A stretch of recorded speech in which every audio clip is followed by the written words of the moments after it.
రోజు మరపురాని పండగ రోజు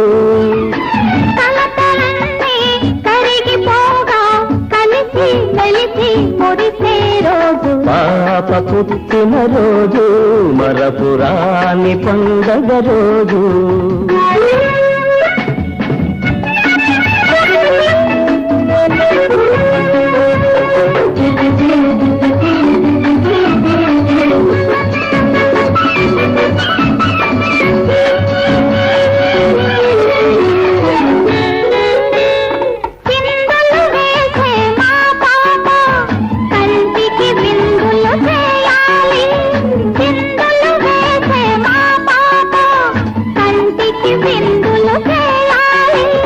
పెరిగి పెద్దదై చదువులు చదివి పెద్దల మన్నన పొందాలి మా పాప పుట్టిన